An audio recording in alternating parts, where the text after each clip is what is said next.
আসসালামু আলাইকুম রহমতুল্লাহ। বন্ধুরা, আমি নূর মোহাম্মদ। আজকে আপনাদের জন্য নতুন একটা ভিডিও নিয়ে হাজির হয়েছি।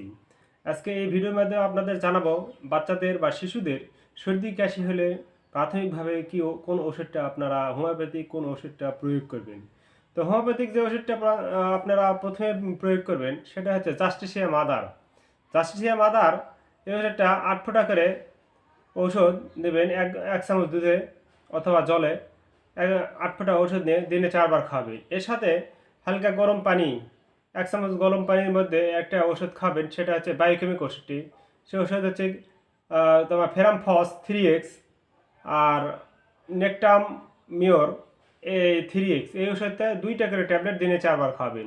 তাহলে দেখবেন অল্প কিছুদিনের মধ্যে বাচ্চার সর্দি কাশিটা একদম রিমুভ হয়ে যাবে, ভালো হয়ে যাবে, শিশু আরোগ্য লাভ করবে।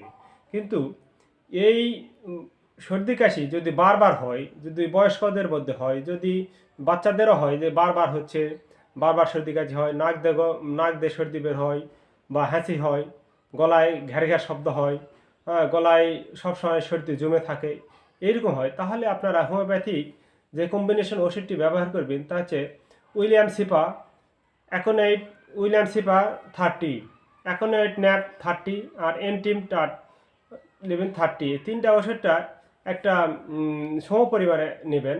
নিয়ে বাচ্চাদের 1 ফোঁটা করে দিনে 3 বার খাওয়াবেন এবং বড়দের 2 ফোঁটা করে দিনে 3 বার খাওয়াবেন। তাহলে দেখবেন অল্প কয়েকদিনের মধ্যেই সব সর্দি বের হয়ে যাবে, গলা পরিষ্কার হবে। হ্যাঁ, গলা পরিষ্কার হবে। এই ওষুধটি আপনার একটা অসামান্য অবদান রাখবে। শিশু হোক বড় হোক, অল্প 2-4 দিনের মধ্যেই সর্দি ইনশাল্লাহ ভালো হয়ে যাবে। কিন্তু আবার আমরা দেখব যদি এই সর্দি বা হাসি বারবার একজনের হাসি হচ্ছে, কেমন হাসি হচ্ছে, হাসি হাসি ফেলতে ফেলতে দেখা গেছে তার চোখ মুখ লাল হয়ে গেছে, বারবার হাসি হচ্ছে, নাক দিয়ে জল পড়তেছে বা সর্দি বের হচ্ছে, চোখের পাতা ফুলে যাচ্ছে, গলায় গরম বাতাস বা ঠান্ডায় লাগলে সে বারবার কষ্ট অনুভব করতেছে, সে সর্দি যদি বারবার বের হচ্ছে, এরকম হচ্ছে, হাসিতে যেন একদম বিরক্ত, চোখ মুখ লাল হয়ে যাচ্ছে, কোথায় যেতে পারতেছে না, শান্তি পাচ্ছে না, তখন ওকে উইলিয়াম সিপা 30 ওষুধটি 4 ফোঁটা করে দিনে 3 বার খাবেন। 3-4 দিনের মধ্যে আরোগ্য লাভ করবে, পরিষ্কার হবে, গলা একদম সর্দি বন্ধ হয়ে যাবে। তবে বন্ধুরা, এই ওষুধটা প্রয়োগ করবেন আর আমার চ্যানেলটাকে সাবস্ক্রাইব করবেন। ধন্যবাদ সবাইকে।